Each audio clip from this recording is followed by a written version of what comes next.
Okay, I think we're live. Okay, so welcome to a sort of old series I started with, and I haven't sort of done in a while. It's called The Politics of, and we did the politics of video game. It's basically in video game franchises because there's a bit more depth to be talking about in there. We've done the Caesar's Legion. We've done Nilfgaard from The Witcher, and we've also done Mass Effect and Elder Scrolls. So we've done quite a few. We're going back to Fallout, and we're going to be talking about the Brotherhood of Steel. And I'm joined today by Zenn. How are you, Zenn? Hello there. And I'm guessing, are you an expert on the Brotherhood of Steel? Not quite. I've played Fallout my whole life. I'm a really big fan of the series. I've not played the classics, which You haven't played Fallout 1 and 2?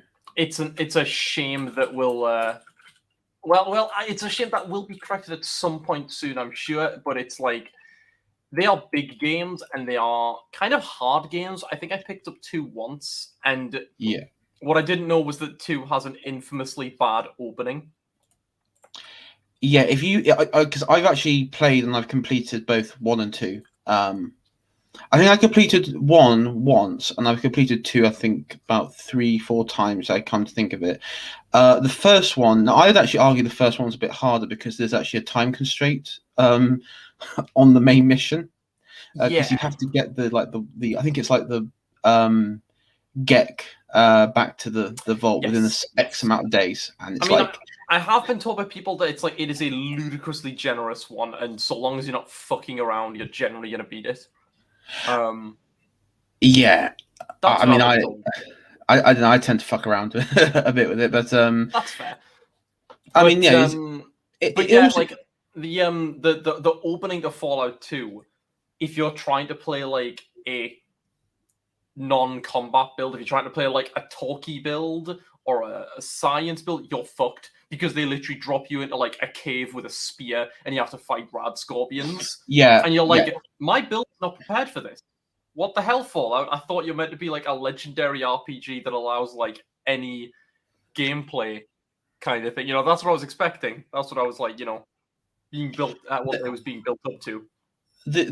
I think the time I did a Fallout 2, I did do like a speechy build, and the way that I got round the opening, I guess you say tutorial section, because that's what it sort of is, even though it's a very difficult tutorial section. The way that I got around it was, I think you have a lot of luck. So if you do speech and then like luck, or was it charisma and luck, you can sort of get around it that way. But if you did like speech and science, no, you ain't doing it. Yeah. That's what I was trying to do. Unless you have some cheats or something, I don't think you could do it. But I mean, we're going to talk. I think we'll probably talk about Fallout 1 and 2. We're going to sort of skim the surface of it. I just wanted to say I found this fan art from on Reddit of Boston, like before the war, because I wanted to find some like nice. pre-war. It's very pretty. And I have to say, I really like it, and I actually think, because I'm Fallout 4, I think this is in the background. That's the hotel where you have what is it? It's that is it the super mutant that super mutant talk radio thing going on? Do you remember that? Or am I making this up? Which one is this from, sorry? Fallout 4. I don't remember that. That might be like a minor thing in like a very small area, but I don't remember that being a thing. Okay. I mean, I do recognise the sort of general areas and such. I remember feeling how small actually Fallout 4 was. It was kind of weird. It felt like it was. Really, I think it feels massive to me. No, I don't know. Maybe it's an illusion aspect because I mean, the one that I'm used to is the most. I think I've played the most. It has been Fallout 3 in New Vegas, particularly 3. And I mean, I swear to God, 3 is a huge game, and it's I know there's been like people saying comparisons, saying actually, no, you look at like this, like blocks per meter or in-game meter or what have you. That Yeah. actually Fallout 4 is bigger because there's like more indoor stuff, and probably yes, that is the case. I think it is the case. There's more locations like to visit in 4 Yeah. than there is in Fallout 2. 4 is more dense, I think, is generally how it is. Yeah, but 3, it's massive open world, like a massive, like you walk through a section of the map and not there's like no marker points of noteworthy. I mean, you come across like just random like water pump stations which are not marked on the map. Yeah. Which is kind of cool because you can like you can just, it's sort of like you can discover something that you didn't know was there, and like an old factory as well. And then I remember this for me though. I found this. I was playing it actually the other day, and I found this building which is not marked, and I'd never been there before. It was like a factory or something, sort of in the center of the map, and it was quite you explore things that you haven't been to before in game. Yeah, I think that I think that 3 gets a lot of rap that it doesn't deserve. I love 3. It's its own thing, and yeah, you're right. It really does focus on making like basically an empty world, essentially. Yeah. And because of that, there's like a lot of people have issues with it. But I love the sort of like just like I say, the emptiness of the world. It really builds things great. I mean, one thing that and because I've had this debate of with many like people like I think it was Jaws and Harry and such, and it was the choice between 3 in New Vegas, like which was my favorite one, and I probably would break for New Vegas, and the reason why is because it just gives me nostalgia of Fallout 2. It's really similar to Fallout 2. It's and for me, I mean, when you have nostalgia in sort of the play, you can't really beat it because you tend to go with the nostalgia stuff, don't you? Really. But don't get me wrong, I do like Fallout 3. It's just that if I had to choose, I would say Fallout New Vegas would be my sort of, it would be the better one because it actually does. I don't know. With 2 in New Vegas, I've always found that number one, the world's more populated because you have like various towns and settlements. And what's kind of nice is you can go from one town to settlement, and it's not like you're the center of the game's universe. It's like everything goes on around you, regardless if you're there or not. If that makes sense. Yeah.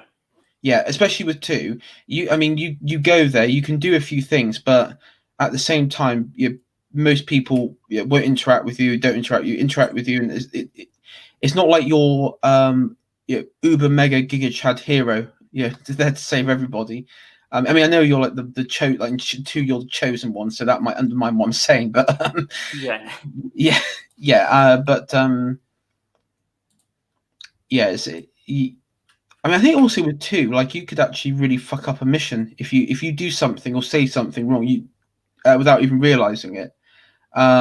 You can easily fuck up a mission or fuck up several missions or completely miss them. So, I mean, that sort of old school, RPG stuff. It's yeah, it should be there. I mean, anyway, going into so what we're talking about is we're talking about the lore, the deep lore of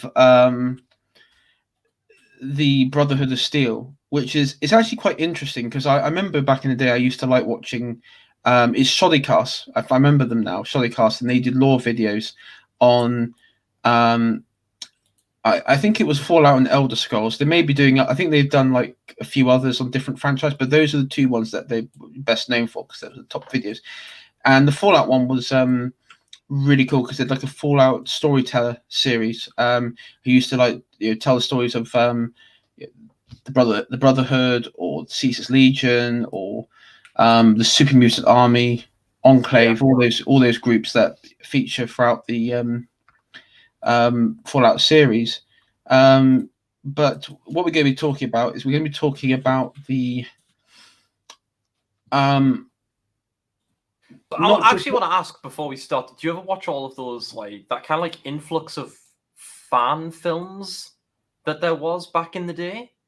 Like it seemed like people love to make fan films of Fallout. The only one that I actually watched, and it wasn't a film, but it was like a series, and I think it was like a Nuka-Cola series. It was like a New Vegas-esque series, and it was quite high budget. And I want to say there was like 2 seasons of it, because I remember it was quite a popular thing in the day. I remember watching a fan series. I can't remember much from it, except there was like this big finale where everyone was held up at like a mine or something, or like a quarry. Yeah, it was like slavers. From from Legion. And wasn't there like there was like one of the talking death claws, but it was only really in shadows for like a cameo essentially in it. That's one of the few things I remember from it. Yeah, and I think that was those talking death claws. I think they were in. Was it in Fallout 1 or 2? I can't remember now. I think it was the first. Was it the first Fallout? Couldn't tell you. Like I say, they're a bit of a gap in my knowledge. It's really funny. I cannot remember. But that was sort of like a nod wink to the old like Fallout 1 and 2 things, which is quite cool. But yeah, anyway, we're going to talk about Brotherhood of Steel. What we'll do is we'll talk about the origins of them, and then we'll go from chapters. So you got like the West Coast chapter. You've got obviously you've got the East Coast chapter, but then you have like the Midwestern Brotherhood, which are actually rather interesting. They're actually rather interesting indeed, because they're the ones that really seem to have. There's a bit of mystery because they've sort of somewhat disappeared in the lore. No one really knows what's happened to them. There's the running theories is that either they were completely wiped out by super mutants, by raiders, by local tribes and other like city states that would rise up, or they just assimilated into the population and they abandoned the Brotherhood of Steel code and ways, and they just became the Midwestern Republic or whatever. And it's also important to note because they all sort of based around Chicago, and of course in Chicago you have the and I think this is still canon, the Enclave operate out of Chicago, but again we don't know if the Enclave have actually if they are still operating as the Enclave faction, or if they've morphed into something else separate. There is a bit of mystery with the Midwest, what goes on there, but it's really quite interesting to speculate. So we'll get rid of the fan art for the moment, even though how beautiful it is. I really like it actually. So let me bring up my PowerPoint. I didn't get very far on the PowerPoint, I'm afraid. Well, it was a bit last minute. I did not expect it to be the same week as we had mentioned doing it. No, the trouble was I really wanted to do it. Do it. I really wanted to sort of, I guess you could say, do it this week, because next week I just time constraint wise I wasn't able to. But let's see. So oh fuck.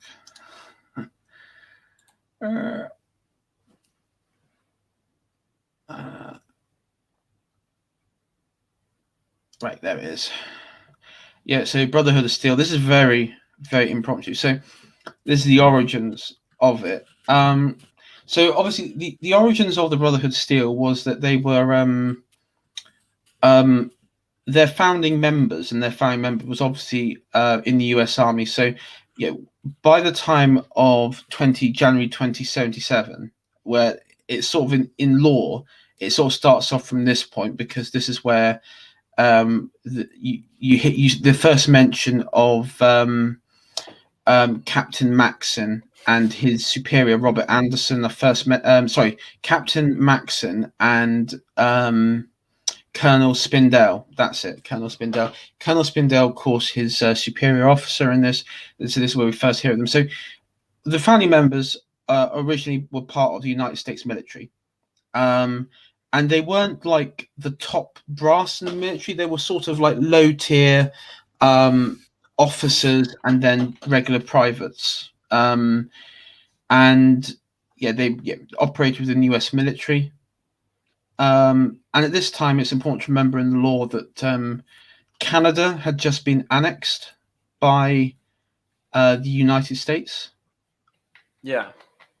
And the Chinese, who were the main antagonist in the pre-war for the United States, had just invaded. They were sort of conquering in Asia, and then they crossed the straits into Alaska. And so what you hear about in a lot of the Fallout games is the war right before the bombs dropped, and the nuclear apocalypse. You had the Great War, which was also you had China. the war with China.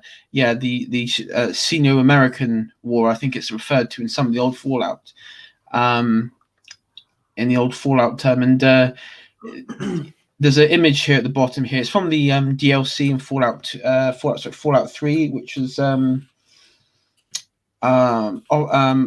Operation Anchorage. Operation Anchorage. I was going to say Operation Alaska. It's Operation Anchorage. And even though it's a simulation, it was meant to. It sort of showed the player, showed us what the pre-war American military looked like, how they operated. I love that DLC because it really doesn't give you much like as an expansion to the actual like world, as in the gameplay world. You get like a fancy suit of armor at the end, and you get like a little armory, like a cache, but mostly it's entirely self-contained. It's all about like revealing like the lore and like immersing yourself into that experience. And I really like that. I really like those kinds of DLCs where it's like, let's just show something it's not going to be, paying to win. It's not like going to be you get a cool like game breaking gun at the end, but let's show you what this world is like. One thing I really liked about it was that it actually it sort of showed the sort of mentality of the I guess you could say of the sort of grunts at the time. Because I mean, obviously, one of the big things with Fallout is that it's sort of, even though it's set in the future, it's effectively cyberpunk 1950s, to put it mildly. So you have that sort of 50s-esque conservatism. It's like damn Reds and everything like that, and it's well, were they wrong though? Yeah, they're not wrong. Unironically, Bethesda is actually kind of based. Yeah, I mean, it obviously it shows a different part of the war. But one thing it does mention, actually, and it's something that I remember. There's in one of the Fallout 3 buildings, there's a press building. Like a newspaper building that's deep within the DC ruins. And the DC ruins are amazing. Like because they're so disconnected by like the tunnels, and because they're such a maze. Like there are people who just haven't seen. They've played through Fallout 3. They've played through the story. They love Fallout 3. They've not seen huge chunks of the DC ruins because there's some parts that you just can struggle to get to. Well, that's why I felt Fallout 4 was a bit too easy, because you could get to everywhere in the within Boston. And for me, I always felt that there was one of the things with 3, it was very rewarding. Like if you actually fought through like all the ghouls and the super mutants and the raiders and everything, and the Talon. Do you remember the Talon mercenaries? Yes. God, those fuckers! Absolutely, every time. Every time I came out of a tunnel, they were just like they were there. I've not played that game in so long. I would love to play it again. That's one of the things I've got up on my lists of like stuff I want to go back to for my streams. Yeah, it's I mean, it's definitely worth playing. I think I actually bought. The first time I bought it was when it properly came out, when it was first released, and I remember I found it because how old was I at the time? It must have been like 10 or something. I remember how finding it really difficult. I know exactly what happened the first time that I played the game, because like some games it's like, oh, I've got very hazy memories. No, I have very, very distinct memories when I first played Fallout 3, which was I played through the vault, and I think we're the same age, aren't we? So I think I would have been about like 10 when it came out as well. I think my stepdad had it because like all the games I played back then were because he had them. And I played through it, and I got through the vault, and I leave the vault, and I go, ooh, there's a building down there, and I go down, and it's the school in like the trashed town right next to Vault 101. Oh And yeah, I remember Springdale. that's the one. And I went in and I was looking around, and then I hear just the noises of the raiders, and it's nothing like what I heard in the vault. It's and there's like, they've got their dogs growling, and they're like talking in like these proper like gravelly Mad Max like, oh, I'm gonna come get ya kind of voices. And basically 10-year-old me got scared and hid in a cupboard, and then I put the game down and didn't pick it up for another couple years. That was my first experience with Fallout 3, and I love that memory. I remember one of the first experiences I had was, the Raiders one didn't bother me so much when I first played it, but one thing that really freaked me out was when I went into it was the subways, and at that point I didn't know about ghouls in game because I hadn't seen any at that point because I've been only above ground. And then when I first saw them, it's because one of them, you know how they jump up at you, they go ah, and they whack you. Yeah. That for me, I think I must have jumped out of my seat and screamed a bit at the time when that happened. It was like, oh, what the hell? And that was my first experience. And then but I was very fortunate because one thing that happened was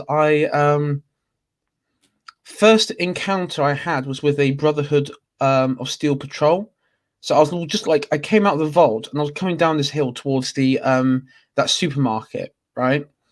And walking up towards me was these Brotherhood of Steel, and I was like, awesome! I want that. I really desperately wanted that armor and everything. Yeah. I remember I was like searching forums, like early forums when the first game came out. I was saying, how do I get this armor? And then I actually got hold of the armor, and then I realized that it said, you haven't had the right training to put the armor on, and I was like, oh. So I remember sort of really like being depressed because I couldn't because I couldn't at this point I wasn't going through the main story because I was like being a bit daft at the time, so that's the problem with kids is the reason they shouldn't play these games is not because it's violence, because they just mentally they can't follow through on missions things. That's what I always think. Absolutely there was a lot of games that I did not play properly when I was very young, and I just missed the entire point of them. Yeah, I think one for me definitely was Oblivion. I've recently replayed that, and I'm thinking I should never have played that as a kid. Not because of like the themes or anything like that. It's just because I wasn't mentally ready for it. I've actually never played Oblivion. I joined Elder Scrolls with Skyrim. I think you'd like it. I don't know, but then again, it may just appear a bit dated. I don't know. Yeah. So anyway, that's the Brotherhood of Steel, part of the U.S. military. Okay, so on January 7th, and I've copied and pasted from the lore pages because if you can't tell with the footnotes in there. So in 2077, so what happens is the U.S. government at the time is obviously, like it states, extremely shady. They have they've created a secret. This is the thing. At this point, it's not known by the public that they've created a secret private military, which is the Enclave. And it's really cool because if you go in Fallout 4, there's again another newspaper, the Boston Globe. You can go in there, and the day of the bombs, they were meant to release a paper which basically said that they've uncovered a secret military base off the coast of California on this oil rig, where the president and the vice president was meant to, and all the cabinets and all the richest men in America and this private military all to be stationed out there. Yeah. And at this point, the White House, right before the bombs are dropped, I think it was the 23rd of October, 2077, the bombs are dropped. that the White House and most of DC is kind of abandoned. The president's not there. There's only a skeleton crew, as described in the Boston Globe bit and other sources like from Fallout 3. There seems to be no even though it took out the city, it didn't actually like kill off the leadership of the American military or government. Well, you'd hope not, because you've got like you can make like anti-nuke bunkers, and you'd think if anywhere has one, the White House would have one. Well, of course, in Broken Steel, you have the underground the presidential metro, which is basically it's deep because it goes directly from there to Adams Air Force Base. But I think in Fallout lore, what happened is weeks before the bombs dropped, the president went to the oil rig off the coast of California, where the enclave was forming, and they sort of stayed out there because the idea was the oil rig was basically like this ridiculously huge oil rig, which was basically a city size of housing, which had its capacity for water, food, energy, that sort of stuff. And they sort of chilled out there until the events of Fallout 2. Yeah. So what happens is, while this is all going on, the scientists are out of control in America by the looks of it, and so they start experimenting. Well, imagine my shock. Yeah. So they start experimenting with the FEV virus. Now, people for Fallout will obviously know what the FEV is. It's the forced evolutionary virus. It's a super mutant drug. Yep, and of course at the time, all the Karens would scream at people not taking it. I'm joking. Of course, this is all done in secrecy, and the research was done at a newly constructed base. If you don't take the FEV, you're endangering those of us that are. Yeah, if you don't take it, you're endangering us. You're endangering our safety. So this research lab was constructed at this military base at Mariposa, which is in California. And remember Mariposa because, of course, California are the ones doing it. Yeah, well, I'll just say remember Mariposa because we will come back to that shortly. It's quite an important one actually in Fallout. In Fallout legends and lore and everything, it's a very important place. And this from the West. I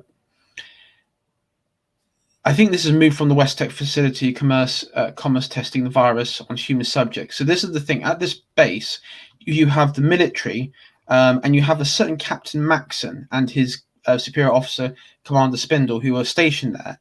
And they're sort of they don't know what's going on. All they know is that they have to just guard the scientists while they do what they want to do. And what it turns out is that they're actually testing the FEV on humans, and it as it says here, they weren't informed of the nature of the work or research because it was top secret, but the FEV virus was designed to make super soldiers, presumably to fight the Chinese. Yeah. I'm sorry if I'm getting a bit Alex Jones here, but yeah.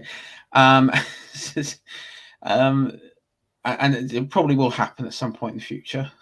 Something like this, that they'll be designing stuff for super soldiers. I entirely disagree. I think that if anything, the forced evolutionary virus of the real world will turn men into proper femboys so that they may service the Chinese. I think that's the future we can look forward to be honest. Yeah, I actually generally think this Fallout. I don't think our government has the spine to create a super soldier serum. Because people ask me, I was asked once, where does the Fallout? Because where does the Fallout universe diverge from our current timeline? And I would say that it was a very important bit in the early 20th century where the women were saying we want the vote, and the West collectively, and the men in the West just said no, shut up, go in the prison, and that was it. Really, I actually didn't know that. No, that's not the case. I'm making that up. Oh, okay. For all I know, this might actually be true because it is meant to be like very like extra conservative country. So for all I know, that might have been fucking true. Yeah, I mean, just to point out, obviously, at the time of the bombs dropping, you know that they had a Republican president. Yes. you know, it's a lot of, like, I'm not gonna lie. I'm not gonna lie. Fallout America strikes me as the kind of place where Democrats basically don't exist. Yeah, like I mean, even like this is what would happen if the Republicans the Republicans were allowed to run unchecked, essentially. Yeah, even California seems like a Republican stronghold. Actually,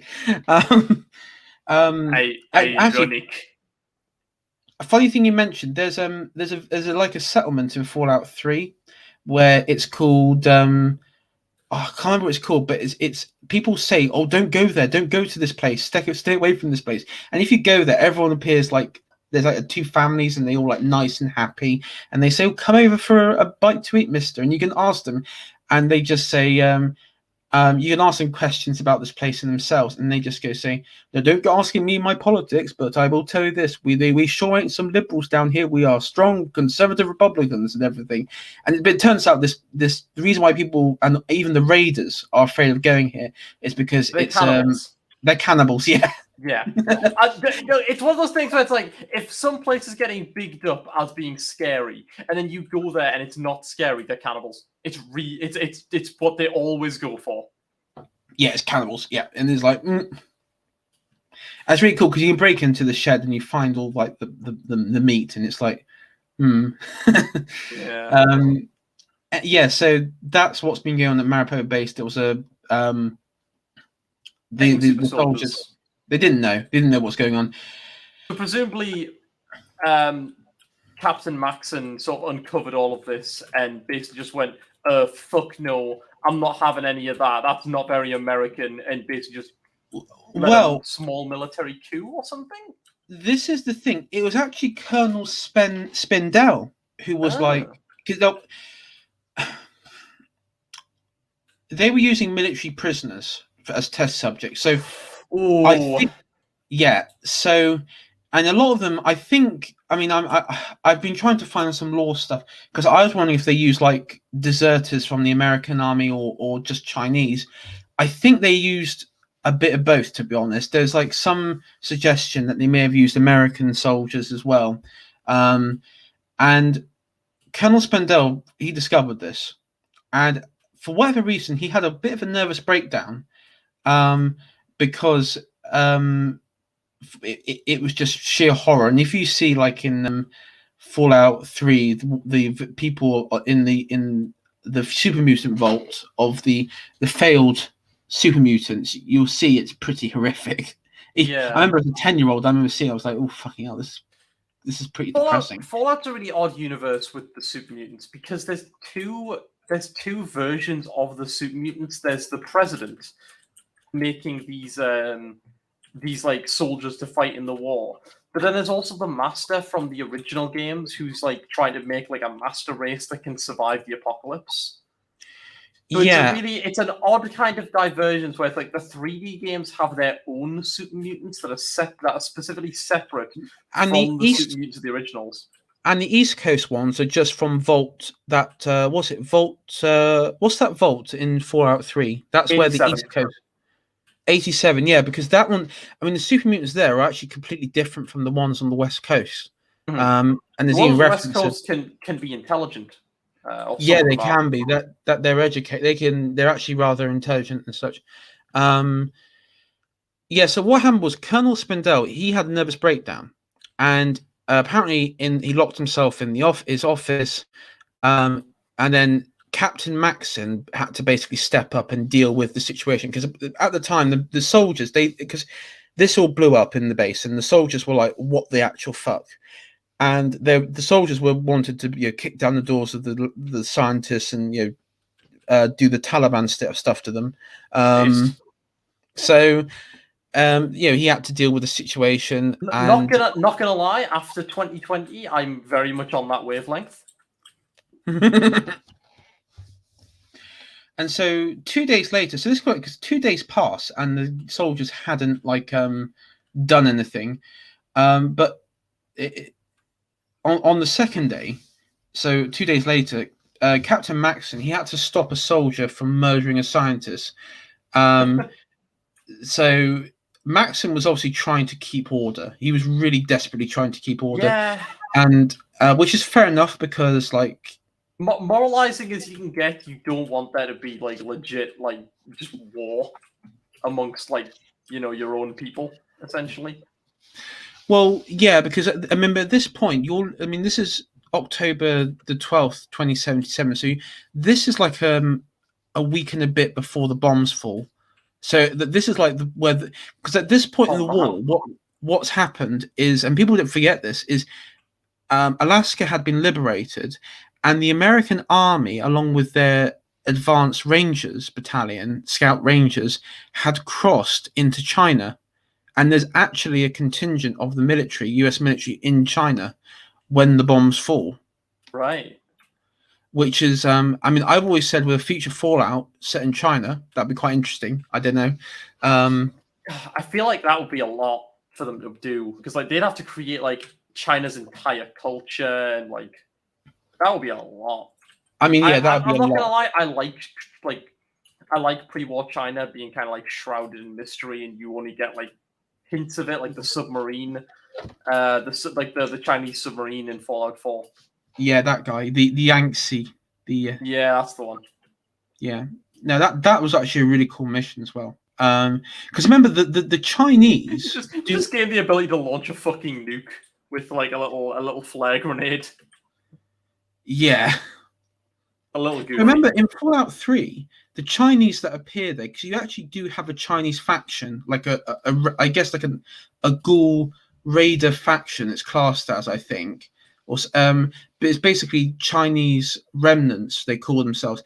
And really, yeah, didn't you know that I don't remember them. Is this the Ghoul City? No, where they're from. Do you know where Arlington Cemetery is in Fallout 3? No, it's been a long time since I've played it. I don't remember too many. There's a food processing plant there called Mama Dole's. Next to Arlington Cemetery, and that place is filled with Chinese military personnel who I think parachuted in, and they were basically a special ops group that parachuted in, and they were meant to kidnap, kill, and sabotage the capital. And then, of course, the bombs fell. They were made functionally immortal, which sucks. Yeah, and so and they attack the player on sight. And you can go around. And it's really cool because if you can kill a bunch of them, you can get a lot of clothing, a lot of Chinese, like those Kalashnikov weapons that they have. The Chinese assault rifle, I think it's called. The AK. And you can also get some interesting. I think you can also get a silencer pistol, so it's a really cool place to go if you're playing Fallout 3. You go there, and also they're quite low level as well. So you can get some really high level stuff from low level characters. So you can kill them quite easily. Yeah. So anyway, the Captain Maxon, he decided to get to wax. So he ordered the scientist to be interrogated. And so the first scientist to be interrogated by Captain Maxon was a person called Robert Anderson. He was a chief researcher at Mariposa. Now, Anderson apparently explained to him the testing facility was sanctioned and, in fact, ordered by the government, as he outlined the experiments to the captain.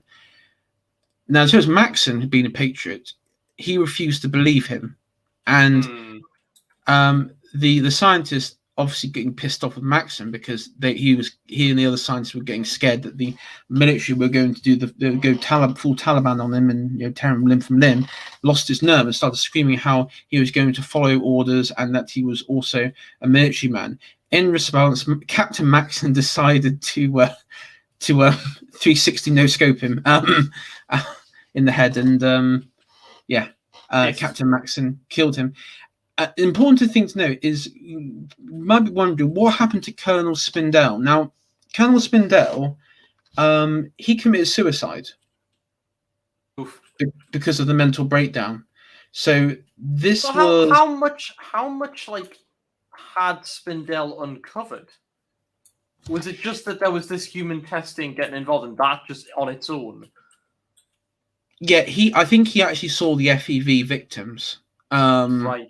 Because I'm wondering, like, did something happen to someone he knew? Like, did he have like a son who was like involved in it? Because that's like a classic thing. It's like, it happened to like someone From close to him it, that he knew, or something like that. I mean, this bit of text here is basically taken from conversations in the Fallout 1 game. Yeah. So when your character goes to Mariposa, so it doesn't really elaborate beyond that. I do not believe I couldn't find anything. So I don't know. So but yeah, he for whatever reason, I think it. I mean, I always thought from when I played the game, I thought it's because he was just completely horrified with the sight of these military men. Because again, these are military men, and they have great respect for their enemy. And the fact that they were treated in such a way by the scientists, probably, I just thought. Oh no, I can get that, but it's the reaction of having like a nervous, like suicidal breakdown. Like, again, I view that the reaction would be more Maxon's kind of just unbridled rage at what's going on, rather than just Yeah, straight up suicide. That seems like an odd reaction, unless it happened to someone that he like personally cared about. it could be. I mean, Unless he had uncovered the fact that it was his own government doing it, which I guess to a degree that could like shake your call. But if like Maxon discovering was meant to be the big reveal, that implies that that Spindell didn't get that far. Yeah, I mean, it's also important to remember that, yeah, again, in this sort of Fallout universe, stuff like Watergate didn't happen. Stuff like the Iraq War and the sort of hostility towards one's government didn't happen. Everybody was a patriot. Everyone believed that the president and the Congress and Senate, all the politicians were all patriotic Americans that were out for their best interest. So the founding fathers would be rolling in their graves. You must always be critical of your government. That is yes, the I know. founding of America. And what's really funny is there is a dialogue between your character in Fallout 3 and there's like some crazy old git in Megaton who's like a massive pro Enclave, and you could actually have a discussion. Does this guy literally live in a trailer? Because he's got Yeah, like he it does. built out of an old bus or something. Yeah, and he goes like, "Oh, don't you know the Enclave is coming?" And then you go like, "What's so great about the Enclave?" And he says, "Well, they're going to bring law and order back, and they're going to, get society running again, and they're going to tell us how to live and everything." And he says, and then you can actually go down the libertarian route. The character is just saying, "Well, it's the right of every citizen to question your government," and he goes, "What nonsense is that?" Well, that's some like liberal vault dweller education you got there. He didn't say liberal, but it's sort of liberal implied. vault dweller education. I like that. I kind of want to use that now. Yes. Yeah. So it's funny you say that, but yeah, I mean the trouble is that is the mentality of a lot of them in the pre-war, and you see it in what was it? I guess like holotapes and notes and stuff like that. Because remember, this is like 50s America. Oh yeah, it's 50s America. So you have to. This is how they.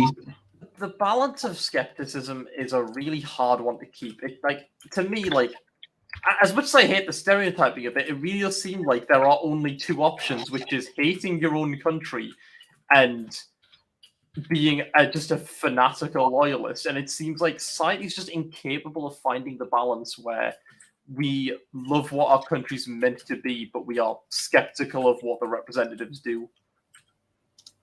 It seems like society just can't find that balance, and it's a real shame. Yeah.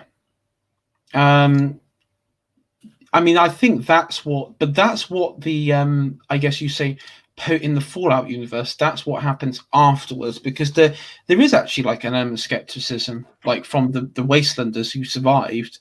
Especially in the Capital Wasteland, there's like really hostilities to the Enclave because it's like, you're going to resurrect the American government. Why do you want to do that? They're the ones who fucking did this. Yeah, there's it's really actually interesting because there seems to be a lot of hostility even with the NCR are like, obviously the NCR are trying to recreate themselves. They try to recreate themselves in 2 and in New Vegas on the American Republic, because that's pretty obvious. But the thing though is the general concept, or this general attitude is, well, why do you want to resurrect the American public? Because they're the ones that caused all this. Why you? What? And in New Vegas, why it's like, why are you expanding into Nevada, into my community? This in California. I want to Stay out of our charred libertarian Vegas. Yeah, or like our what's the other one that you got Good Springs, and then you got the one that's down the road from them. Is it not the place with the prison? No, it's like a casino which has been taken over by bandits. Yeah, New Vegas is another kind of like hole in my like knowledge. Yeah, it's really annoying. It's not Nipton. There is a Nipton though, but that's been like wiped out by the thing. But that's the thing. You have like all these communities, and they're really hostile to the NCR because they know the NCR wants to take over control of their and tax them and everything. It's like that's the main thing. It's like, we don't want to pay your tax, and yeah, and yeah. So yeah, that's Prim? That's it, Prim. Yeah, because you have two options. Either for Prim, because they need a new sheriff. Yes, that's the one.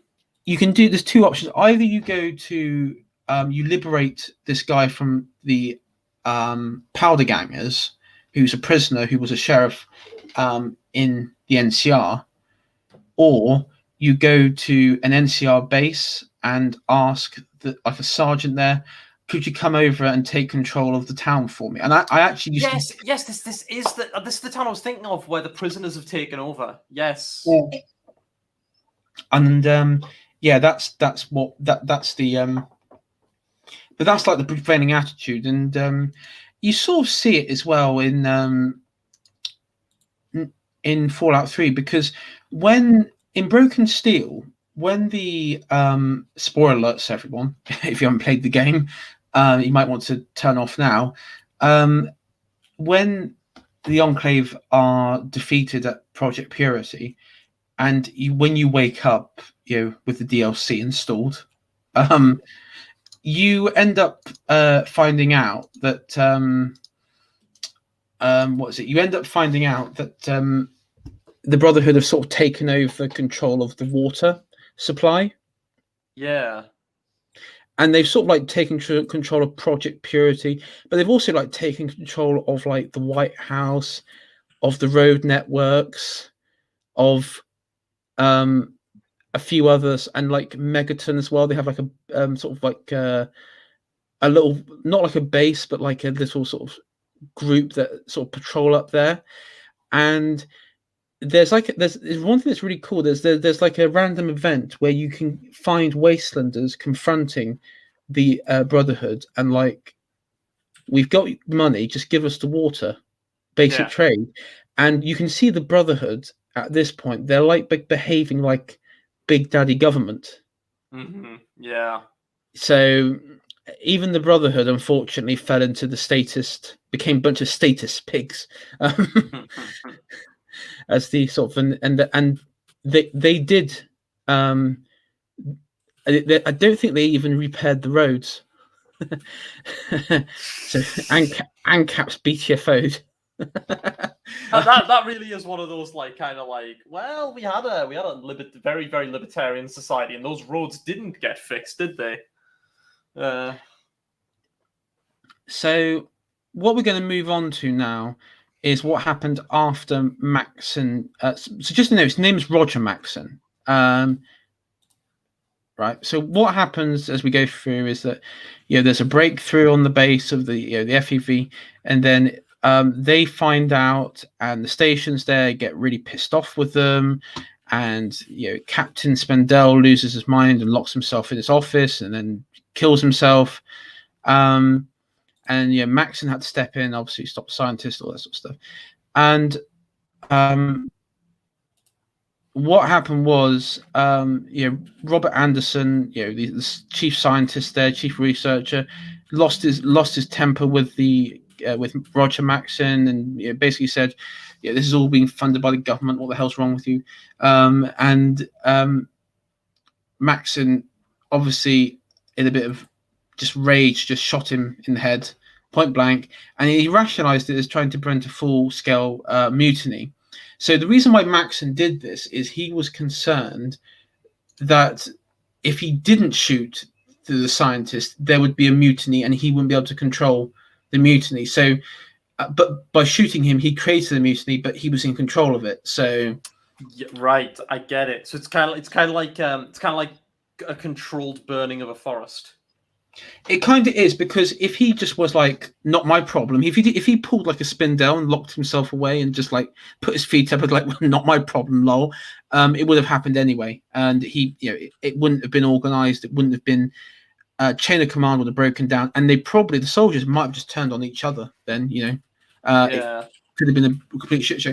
But you see, with the killing of Robert Anderson, it effectively made Maxson the leader of a rebellion at Mariposa Base, and it's known as the Rebellion of Mariposa Base. And it says here his position was further reinforced just 2 days later, on October 15th, when he attempted to speak to Colonel Spendell through the door office. It soon became clear that Spendell had lost touch with reality. So he had a problem, nervous breakdown, the Spendell guy. So Maxson and several of his men broke down the door just in time to hear Colonel apologize and shoot himself. Yeah.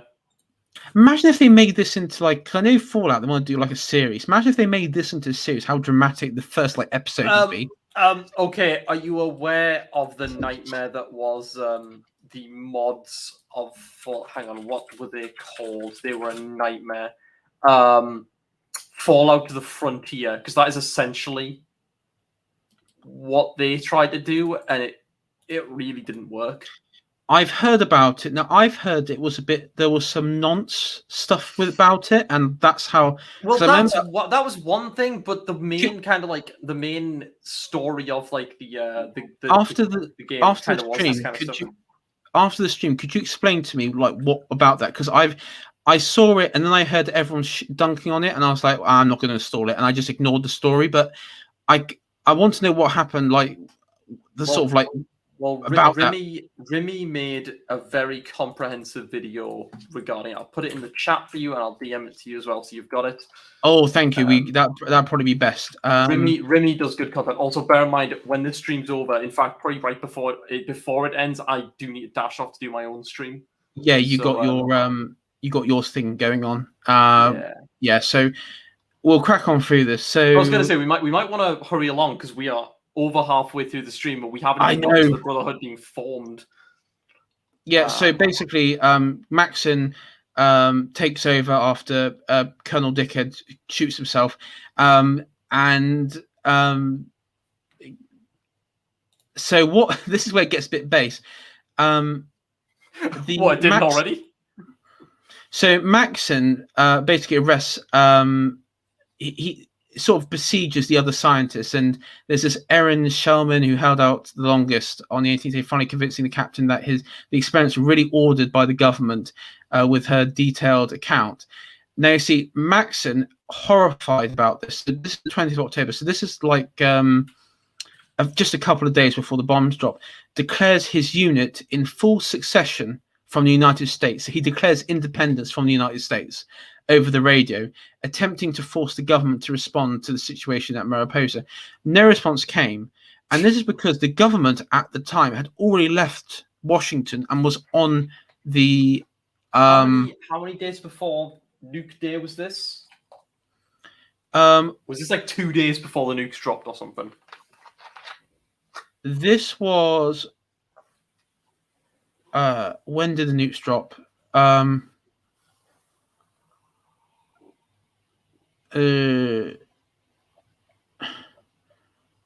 What day is Halloween? 31st of October. 31st. Was it the 30th? I do not. I want to say it's the 20. Well, it says there on the 23rd, the Great War struck. 23rd. So this is 3 days later that the bombs drop when he did like his independence. Right. So The government had like days in advance to warn people, and they just didn't. Well, that's the theory. Basically. So what happened? So the Great War struck. Matson was halfway through prying the story from head researcher Leon von Felden. The facility lost contact with the outside world as the nuclear weapons started to drop. Spared the nuclear devastation. Mariposa, which is because it's in the middle of nowhere in California, so it's protected, and it's also got a nuclear fallout facility as well. So and the building's protected from bomb blasts and all that sort of stuff. And the inhabitants were protected from nuclear fallout, flooding the wasteland. Fearing that China would soon make up for the oversight, on October 24th, Maxon ordered his soldiers and their families to prepare to vacate the base the next day. Which is kind of interesting because in Fallout lore, it always says that it's probably in the cities that people had to wait weeks because of the radiation. The background radiation was so strong that they had to wait like several weeks before they could go out into the open air again. But because this area, for whatever reason, maybe it's because it was very rural, there was no radiation. And they mentioned it here that there is like 25th of October, there's very little radiation. And in this event that's known as the Exodus, and they basically walk out, they have their the T-51 power armor and their families and everything. And where they're going to is they're going to this government facility in the Lost Hills. And this is where, if you people who play Fallout 1, this is where you're probably a bit more familiar with now. So the refugees in this group of soldiers and their families, they suffered casualties along the way. I think it's usually down to it was mainly down to like raiders and such, like because they say marauders and such, but in reality it was just survivors who were like who banded together and went full Mad Max, and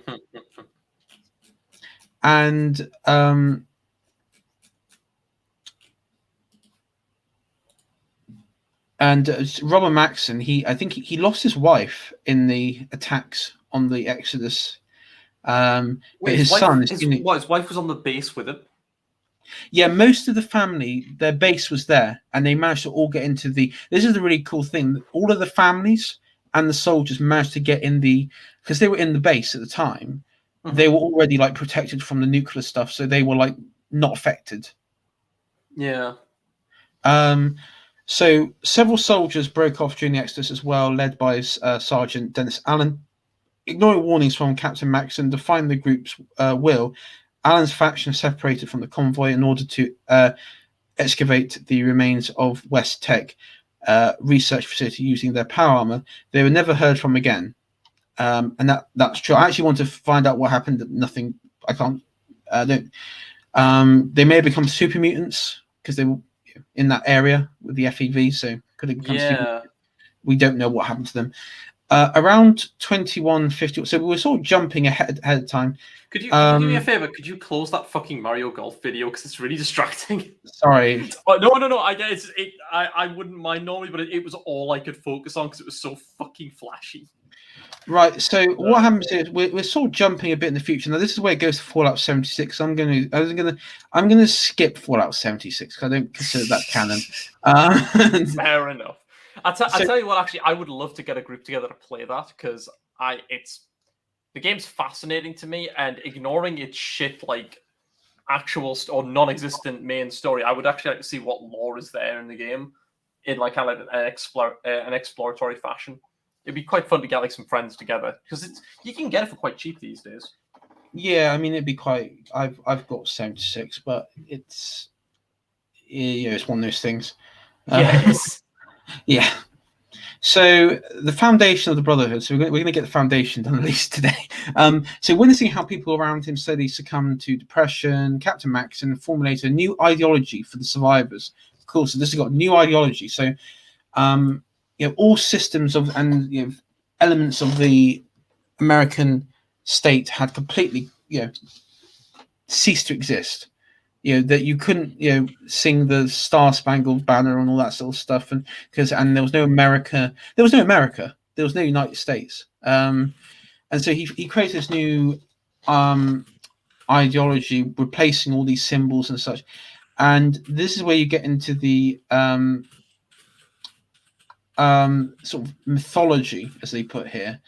And so what it was is the Brotherhood became they believed that technology was had to be in the hands of the people that knew what they were doing. So scientists, marauders. It's an odd. I was about to say it's an odd attitude to have, considering it was scientists who scientists as in people of authority, or who have been given authority, that were doing it. You'd think they would have gone more libertarian in a kind of, okay, government should never be able to sanction things like this. I'm surprised they didn't become more committee focused or something. Yeah, I mean, I think that it goes back to the thing of, if I was the leader of the Soviet Union, I wouldn't have done this. I wouldn't have been a dictator. I wouldn't have killed all these people. Yeah. Yeah, you probably would have done. You probably would have gone down the same route as Stalin. Most people would have done, probably. I think I would have done. Stalin was. I disagree. Stalin's the reason he did the things he did is because he was a just career criminal. It was it would have been who's the guy who got done on tax evasion? The famous one. The mobster in the 20s or something, or the 40s. What, Al Capone? Yeah. It's like if Al Capone had become a politician and became the president. That's essentially what Stalin was. He had worked as just an enforcer for the Communist Party, to the effect where he was just a gangster, and that was why he was so deranged, is because that was all he knew. But the trouble is with and you see this with the Brotherhood, with the Soviet Union, they were so Machiavellian that purges and killings were things before Stalin. And in terms of Stalin, he just became super paranoid because he was obsessed that there was people in the shadows coming to get him and oust him and what have you. And to be honest, if I was in that position, when you see some stuff that the Bolsheviks under Lenin and such, and how they behaved with each other, that sort of paranoia was not unfounded on Stalin's behalf. Yeah, he had a right to be paranoid, and his reaction, because there was a good chance that he could have been dragged out of his office and shot by a pissed off committee member if he was not strong enough and didn't behave in the way he did in some regards. But did he overdo it? Yes, of course. Hot take. But yeah, so that's the same thing. I think it came down to the thing of, well, we know what technology, and if we can educate our children of how use technology, then they can be the masters of it. And it became like a technological sort of religion-based order and a code that they belong to. And over the years, they are operated out of New California, so the Brotherhood grew because a lot of the National Guard units that were deployed, because you have to remember, during the time before the war broke out, before the bombs dropped, there were so many in the Fallout universe which were not conscripted, but they were there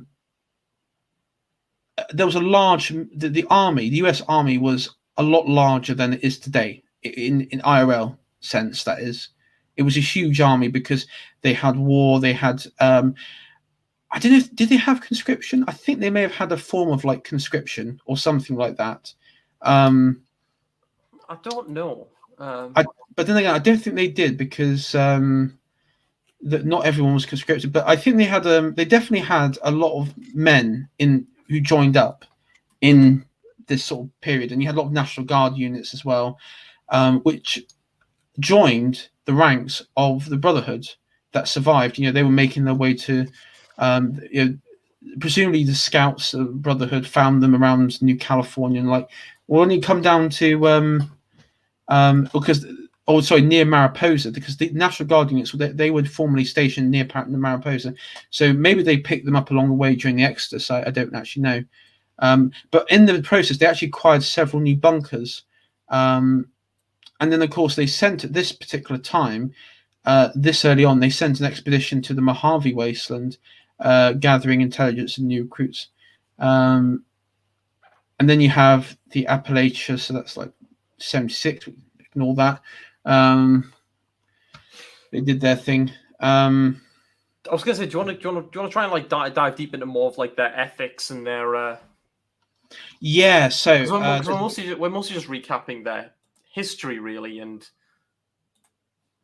yeah, so they preserve technology. So their founder died of cancer in 2135, and yeah, as I said, I told you about the ethos and everything that they believed in, and they developed this code around technology and how it should be used, and they collecting information and knowledge was a big part of their thing. Because you have, of course, you have the scribes, you have which are non-combatant mainly, and then you have the knights, who are the ones that they go out on missions to collect technology, and then you have the sentinels, who are the ones that organize missions.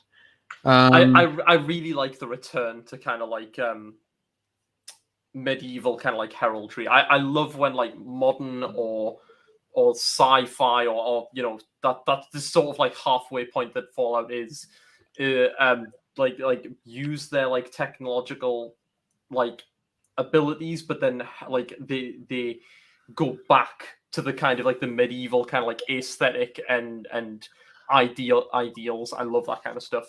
But the problem was, though, and this was a problem, because they would expand into the Mojave, into the Midwest, and of course into the capital wasteland. There was actually elements of the Brotherhood that didn't know who Roger Maxim was, and they didn't actually know the origins of their group and how they were founded. Now, of course, the Eastern chapter and the Western chapter and the Mojave one, they knew this. I think in this one they are referencing the Midwestern chapter, which we'll get onto, because it's really funny. When the successful one, the height, was obviously in California, but the problem was, and I'll skip over this briefly, but the New California Republic went to war with the when the New California Republic in 2, they started like spreading from Shady Sands to various other settlements, and they united and formed this small republic, which then just grew massively around California. And they went to war, and even though they had the Brotherhood had a sizable technology compared to the NCR, the NCR just had the numbers, and it basically came down to war of attrition, and the Brotherhood were unable to win, and they sort of backed down, and their influence in California was massively reduced and diminished to sort of nothing. There was a point, I think they actually said in a terminal in New Vegas, that effectively they were just, the only bit they had influence was their underground bunker. Anything above ground, above even their entrance, it was under NCR control. So that's how greatly diminished it went. So the sort of political shift moved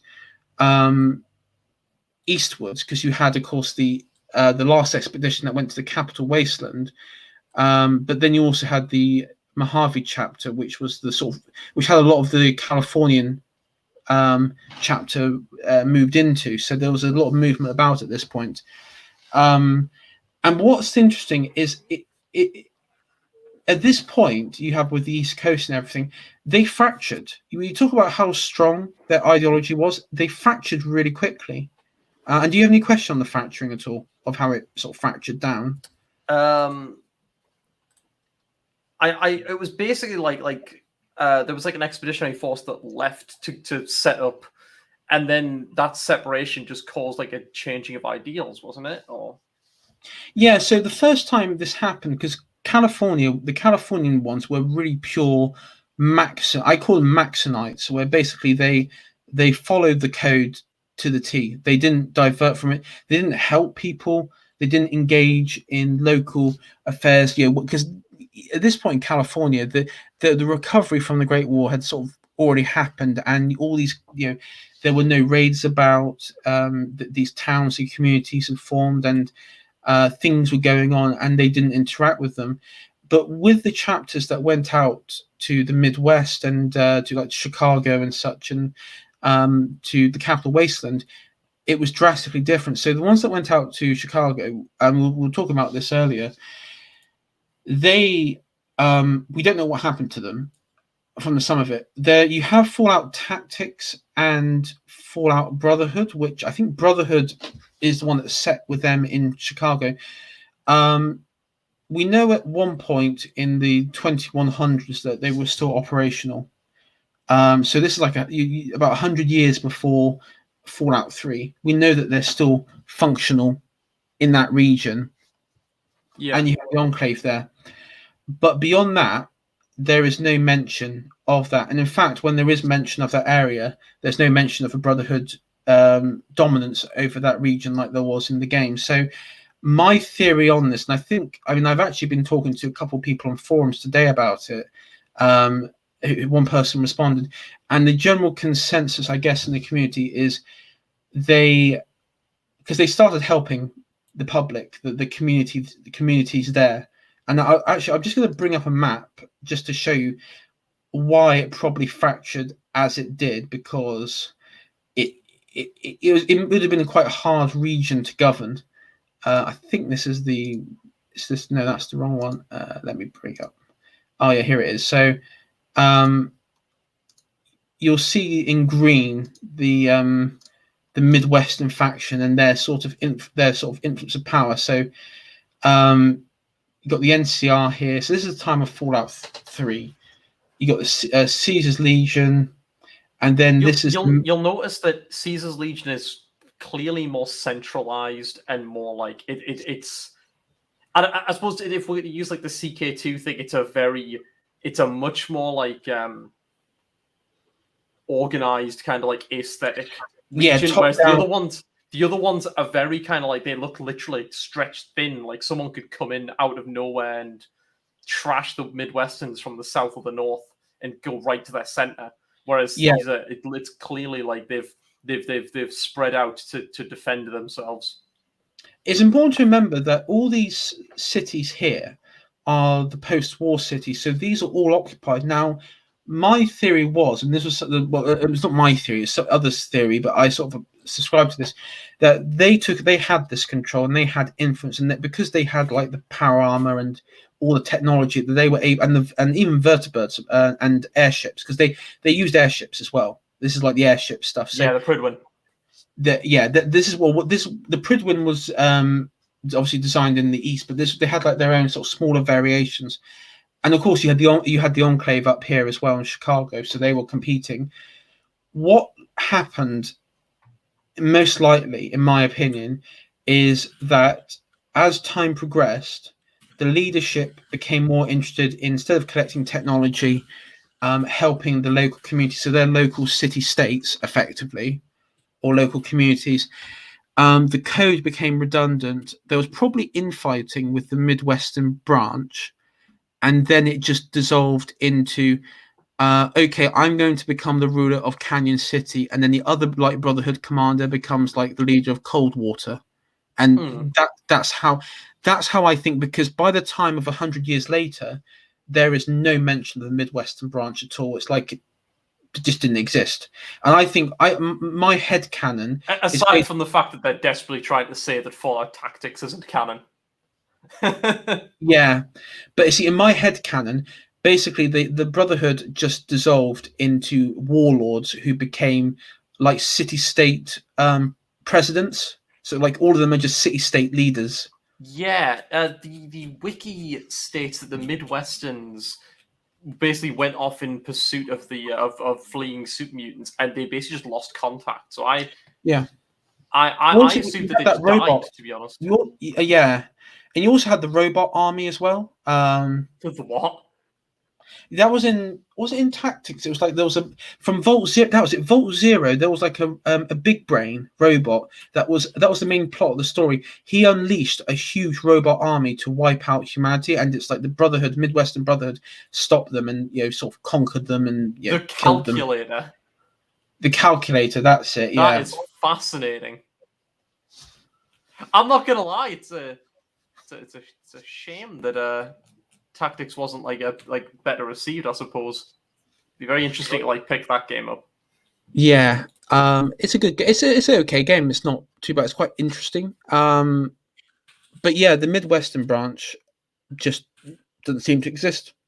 And I mean, also a side note. Apparently, up in Chicago. So a slight side note, but QuakeCon's on right now, which means that all of Fallout's on sale. So that's prescient. Well, go purchase. Probably could purchase Fallout Tactics and such from there, and you can give it a go and see what. I'm giving them a glance over because I've already got everything in Fallout 4. I've already got everything in Fallout 3. Yeah, I've got Fallout 3 Game of the Year edition. But yeah, actually, I'm missing out on the original. I've got Fallout 1. I've got Fallout 2. So I think Fallout Tactics is actually the only thing that I'm missing except for 76. Yeah, there's one of them that's. I think it's either Tactics or Brotherhood. One of them is no longer canon. Just Tactics. So on Steam, Tactics is labeled as Fallout Tactics Brotherhood of Steel. So. Oh, in that case, I don't know if it's I think they're the same thing. I think they might be, but no. Tactics is not canon, and neither is Brotherhood of Steel. But no, I thought they were separate games. There are separate games, I'm certain, but one of them is canon. I know that because I think Bethesda said, "Listen, this one isn't canon, but this one is canon." No. Fallout Tactics Brotherhood of Steel, often shortened to Fallout Tactics. I always thought they were a separate game. So let me just type in Fallout games because I'm certain there's another game, unless I'm gone completely deranged. Too. Fallout Brotherhood of Steel. Oh yeah. That's a different one. Action role-playing game for PS2 and Xbox only. It wasn't on PC. Oh, that'll explain it. Okay, so. But Tactics was a Brotherhood of Steel game too. It was it looks like it's kind of like an XCOM-esque game. Oh god, I'll get my ass kicked. Yeah, so I think then one of them is not canon. No. I think neither of them are canon. Tactics is not canon, and I'm pretty sure Brotherhood of Steel is not fucking canon. Yeah. Has been Fallout Brotherhood of Steel declared non-canon. Fallout Tactics declared non-canon. Oh, that's a shame. It's the mainline games, and that's about it. I thought Tactics was canon. So anyway, I mean, let's just if we go from Tactics and Brotherhood of Steel anyway, we know that the Brotherhood of Steel operated from here. If we work on the idea that is canon, I guess, or that Bethesda will canonize it in the future, because that could happen. They could do like what they've done with Star Wars and make some of the legends canon, which would be quite cool. If they could make this canon. I would like if they try to re-release Tactics and try to re-canonize it essentially. Yeah, re-canonize it. Because I mean that's when they made that one spin-off for XCOM 2, where it was just squad-based combat without all of the more complicated stuff. Chimera Squad. They could kind of do that for Tactics, to be honest. Yeah, they could. And it still sounds like an interesting story. It just probably needs a little bit of updating. Yeah, but I'm sure many Fallout fans these days would be like, "Oh God, just take it away from Bethesda." Yeah, bring back Interplay. Apparently, Brotherhood of Steel was the last Interplay creation. Well, yeah. Interplay. No one. The problem is as much as Interplay may be better written, no one was buying them. Sadly, it's important to remember, and this is what's really cool about the developer side. A lot of those Interplayer developers for Fallout 1 and 2, especially 2, went over to Oblivion, and they were there at the same time Bethesda gave them the rights for New Vegas. So the Yeah. reason New Vegas was so good and so similar to 2 is it was made by the same people. Yeah, Obsidian.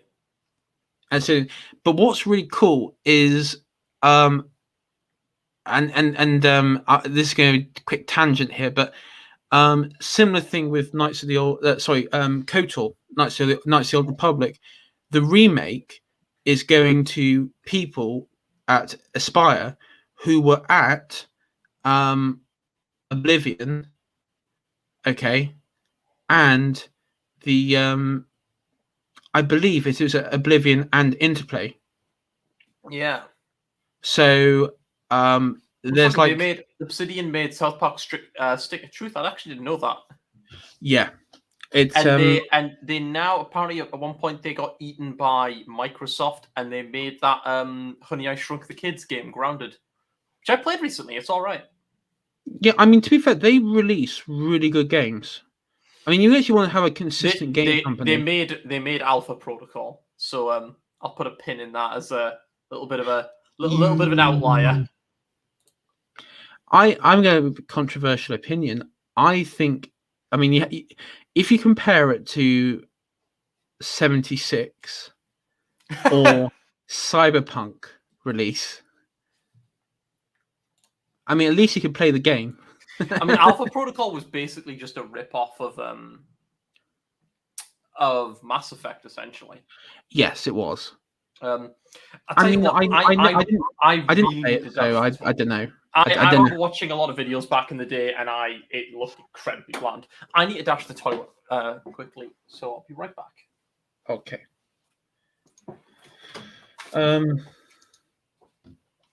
Yeah, we'll talk about just briefly the East Coast then, and then we'll sort of head off then. But yeah, I mean, I was like the main sort of important bit of the Brotherhood of Steel history. It comes down to the East Coast, West Coast, and the West Coast is basically the purity technological isolationists, and then the East Coast is help everybody, ingrain ourselves with the civilian, and actually act as like a sort of government of sorts. And you see this in obviously in Fallout 4 because the Arthur Maxon, who is in Fallout 4 the leader of the Brotherhood, and also the last descendant of Roger Maxon, so like 200 plus years later, he leads an expedition from the capital Wasteland, which presumably is under firm control at this point. It's and I think it's Fallout 3 and 4. It's like 10 years between the two. And yeah, with Fallout 3, the East Coast basically in Fallout 3 they decide to help against super mutants and help the Wastelanders, and that angers elements in the Brotherhood, so they split off and form the Outcasts, who like wear rusted power armor and such, and they sort of they do come back into the fold by Fallout 4, because apparently Arthur Maxim, he after Elder Linus dies, he gets them back into the fold, and then was it Sarah Lyons is killed in combat apparently, though. I mean, I said to Zenn, I have a theory on that, because that's there's some skepticism around that she was actually killed, that she might have been assassinated, because regardless, Arthur comes in and he reunites it, and then instead of actually helping, he sort of becomes a bit authoritarian in his measures. So he's no longer, he's like, the people of the Wasteland will submit to me, and but also I get to hoard all the technology. So he's not exactly like upholding sort of the values of freedom and liberty and what have you. So but that's what happens when you side with them in Fallout 4. All right, Zen. I have returned. Good. I was just going through. I just went very quickly through to 3 and 4, and I was sort of explaining with Fallout 4. The Brotherhood at this point, they've conquered the wastelands in DC. They have control over the water supplies. They have pretty much control over DC, and I mean, I'm going to work on the assumption that places like Megaton and Rivet City and all the settlements basically come under the control of the Brotherhood, because whoever has control of the food and the water supply, let's be honest, has control over. There always is that one pain in the arse thing of when it's an RPG, what ending is canon. But considering they were able to bring the Pridwin in 4, I think it's heavily inferred that there was a very pro Brotherhood of Steel ending to Fallout 3. That is, I think Bethesda actually confirmed it. They said the canon ending was that the Brotherhood of Steel won. You'd killed and wiped out the Enclave, and you bombed Adams Air Force Base, and basically all the good karma stuff is the canon ending. So yeah, that's the canon ending, and obviously that because from Adams Air Force Base, they managed to build the Pridwin using Enclave technology and remaining scientists and stuff, and along with securing the capital. And of course Arthur Maxson, who is because you can actually meet him in Fallout 3. He's like this little kid in the Pentagon. Yeah, he's just this one like kid top running around. Yeah, and he has like it's interesting because he actually has a crush on Sarah.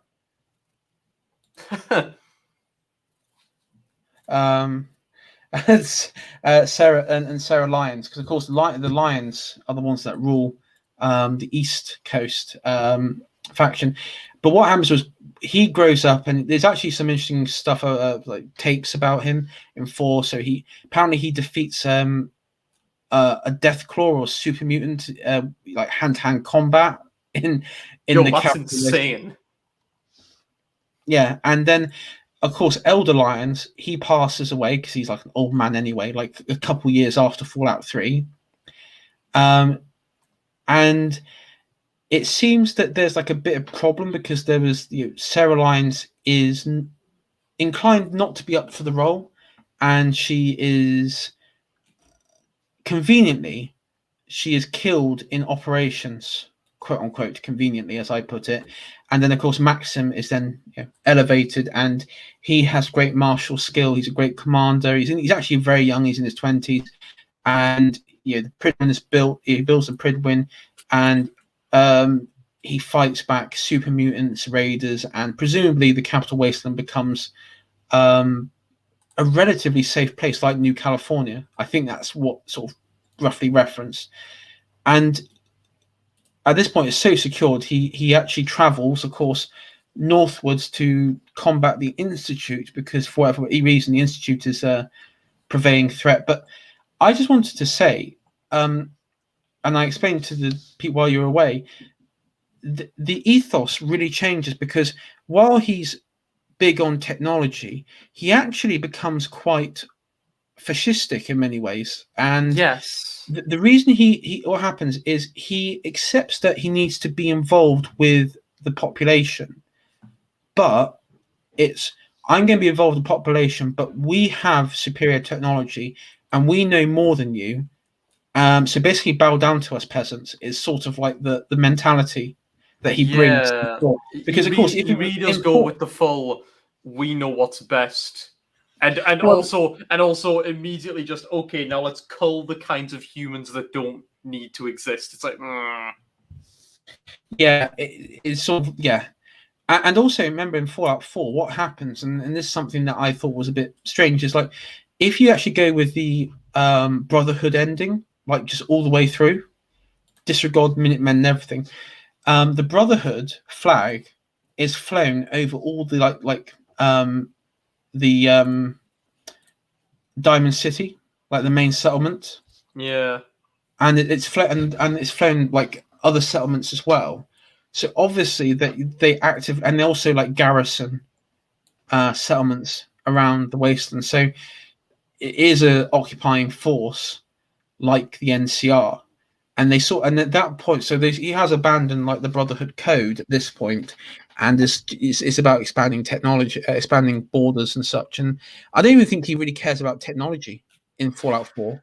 I really don't think he does. The problem is like, if you don't want the Brotherhood of Steel to do that, they need the New Vegas ending where there is a government they can ally with, and then they essentially become like a technological think tank. That's one of the better endings for New Vegas. Correct, is that they kind of ally with the NCR, and they just essentially become like a technological think tank underneath the NCR. That's how that works. I always like to I agree with you on that, because I always think with the NCR that what happens is over time they basically demilitarize and then they become like the followers of the apocalypse, but they're basically just tech scribes, because I just, again, military option for them seems to always fail when it comes to their various goals. And so by this point, the East Coast and West Coast Brotherhood, we don't know what happened. The West Coast Brotherhood in Fallout 4, we know still exists. We know in California they still exist, but we don't know what capacity. We don't even know what the relationship with the NCR is. It's sort of inclined that the NCR just don't really care about them. They're more worried about the Caesar's Legion and also the gangs in San Francisco, like the Asian gangs, which is apparently a problem at that point in time.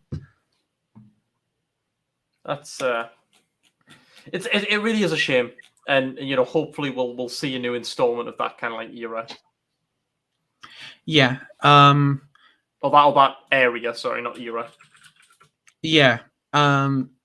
It'd be interesting to see what they do with the Brotherhood future-wise, because in reality, the Brotherhood as a faction has really failed. Like, from their point, they never really peaked beyond Fallout 2, I don't think. The East Coast one, you could argue, but then they don't really follow the code properly. And also, side note, when it comes to the death of Sarah Lyons, Lyons, the head of Lyons Pride in Fallout 3, there's actually some suggestion that, and it's through modding, like some files, that she actually isn't dead, and that there was a mod which I think was from deleted content, that she was actually going to appear in Fallout 4. Right. Interesting. And of course, Zenn, I told you my theory on my sort of headcanon at the time when the game was released, and you found out that there was some sort of skepticism about her death. My theory was that she was ambushed by a faction within the Brotherhood who wanted her gone, and she sort of maybe lost a limb, lost an arm or something, and she became super jaded, and then just made her way westwards, became a mercenary, and then it would be a really good kind of guest appearance in another game. Who's the guy who shows up in Fallout 4 who was a companion in Fallout 3? There's one guy in Fallout 4, a companion you can get, who was from Fallout 3, and I can't remember who it is. McCready. That's the one. Yeah, when I saw that, it didn't really tick at first. I was like, oh shit, it's that annoying little fucking kid, isn't it? From yeah. I actually thought, because I was thinking about it the other night, I actually thought, well, imagine if it was a Fallout game set in the Midwest, and you're going through Boulder City, and you have all this a slaver city, and you have all these slaves and everything, and it's real shady sort of bit, and then you're looking for this because you're looking for a person, and they say, oh yeah, we have a contact in the city, go to this bar, and you say, I'm looking for the code words broken steel or something like that, or fractured steel, and you walk into a room, and then you just see Sarah there sitting with a prosthetic arm, Lara Croft sort of military fatigue and shirt, and she's there smoking a cigar with a prosthetic arm. She's super jaded and yeah, what do you want? Yeah, it'd be a really nice reveal. Yeah, but anyway, thanks. Yeah.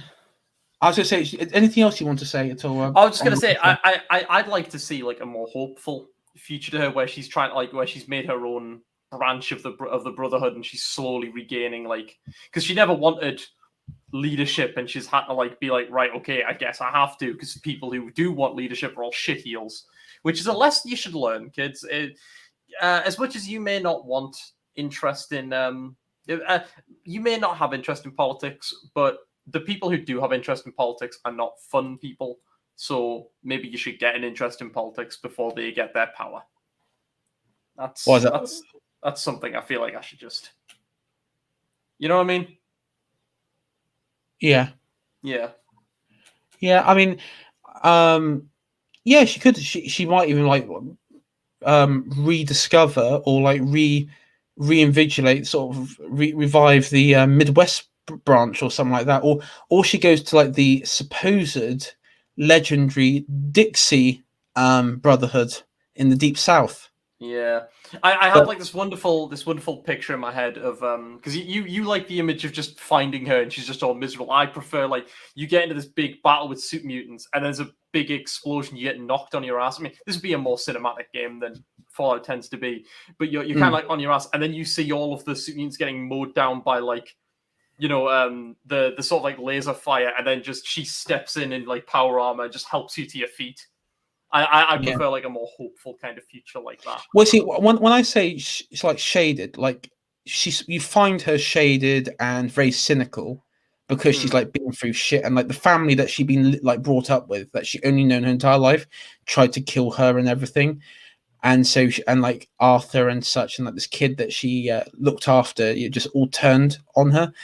But like through the story, she would find purpose again, and she won't. She it'd be like a, not like a redemption arc, but like a character arc. If that's my like the at the end, she would like find the courage and this sort of heroic will. You know, we I think that Sargon talked about like heroic will within story, that she'd be sort of like this. She would return, maybe even confront Arthur or something like that. You know, in the capital, and it's like and instead of like a fight, she's like, you know, I forgive you or something like that. You know. I don't know, something like that. Yeah. You know? Well, it's mostly just fan fiction writing at this point, but it is, and it's probably better than half the shit they come out with today, anyway. Well, you're not wrong. So that was wrapping up there. Yeah, I think we'll wrap up here because it's But yeah, we discussed about the Brotherhood. Overall, future for them is hopefully better. Though I do think, I mean, I fear that at one point in the future with the Fallout series, they may just do away with the Brotherhood completely, because if they're just going to fracture them and replace them with other factions, because they end up just like becoming super isolationist, then there is a risk that you could have a Fallout game, where there is no Brotherhood. Yeah, it would be interesting. It'd be interesting if we saw more of what we saw in Fallout 3, where we actively see multiple factions of the Brotherhood in one game. Because in that, the Outcasts are kind of just like, they're essentially like Talon Company mercs or something. You know, they're mostly just side. They're just mooks in the wasteland. They're not like a full-on like community with named characters, except in Anchorage. So it would actually be really interesting to see a game where it's all about like the sort of like the Brotherhood civil war. That would be. I feel like that's where it has to go if they're going to keep building this thing of there being like multiple groups of them. Yeah. Something like that. I mean, maybe I just thought, you know, maybe there's a point in the future with Fallout. You set like a couple of years after Fallout 4, you go to California, and the NCR is expanding so much, like population wise, that the Brotherhood of Steel at the Lost Hills bunker, they just can't sustain life there, and they do like a new exodus where they like go to Arizona or Texas or somewhere like that, you know. Yeah. They start anew there, and battle like ghoul raiders, cowboy raiders, or something. It could be anything. That's always the fun of this kind of thing. It could be anything. It could be anything. Yes. But anyway, thanks for joining me, Zenn. Really cool to chat. It's been nice. It's been a nice topic to talk about, to be honest. Normally, when I'm on streams, it's normally being berated because I'm a lefty. So it's been nice just having a chat about something I actually really like, and you know, having someone agree with me. Yeah, I didn't. I mean, I might do a pre-recording because I know people ask me about Afghanistan and such, and because that's like the main news story at the moment with what's going on down there. But it shows everyone and their mothers talking about that, and I'm just There's nothing to put it. There's nothing to add really, unless it's like your specific opinions on the whole war yeah. effort. As I the mean, European um, as I said, I've got nothing else to add to that. I might I had a very similar opinion to Callum on the Lotus Eaters yesterday, where he was like, "Look, why the fuck were we there? We can't just change the culture of people by coming in and just essentially being the military authoritarians in the region. Just leave them be. If they want to fucking run around shooting each other, that's their own fucking business. Just leave them be." And now the West is in debt to what could well be $6 trillion after they've like paid it all back.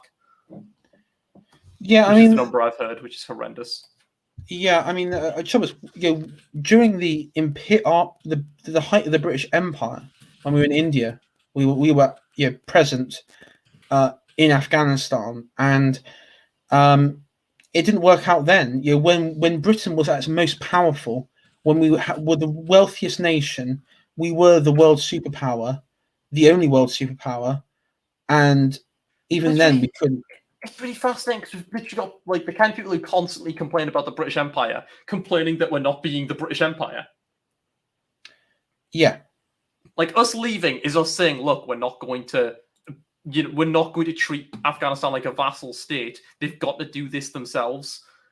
And obviously we could have pulled out slower. We could have done it in a more gradual way. But I don't know the details. But I struggle to believe we literally just one morning, the Afghanistan troops just went bye and just immediately all pulled out all at once. There has to have been like discussions with like the Afghan government, like, yeah, we're pulling out on this date.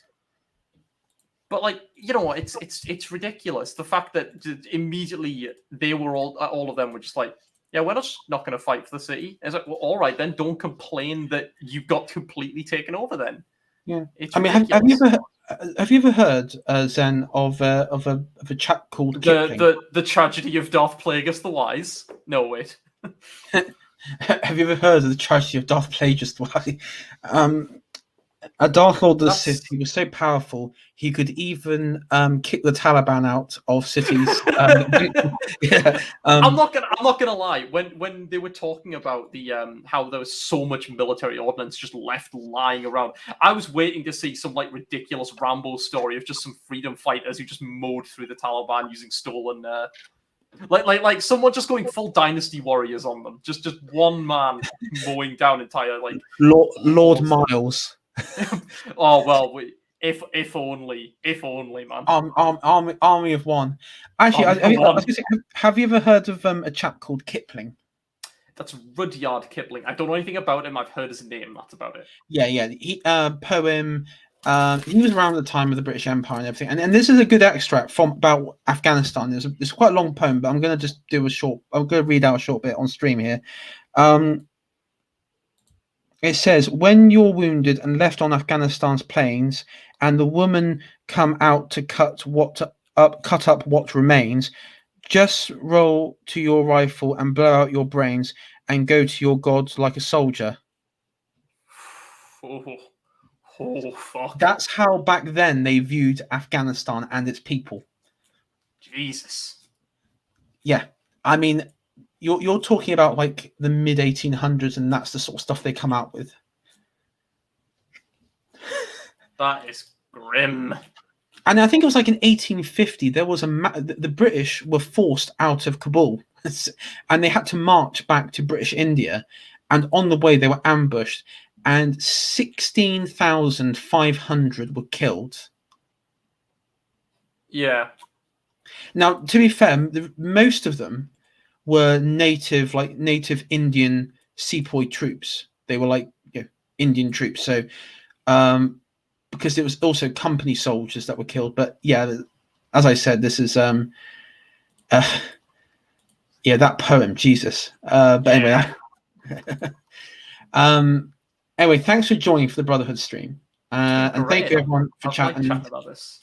And there's a few other people who are going to be watching this later on because they haven't got time to watch it now because they're up early tomorrow. Everyone's got work and everything. I was going to say I was surprised.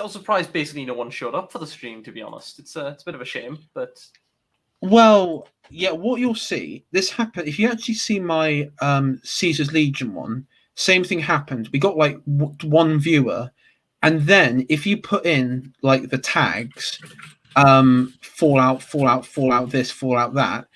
Give it a couple of weeks and it will get a shit ton of views really quickly. So it's the post views of the stream that it's all coming from.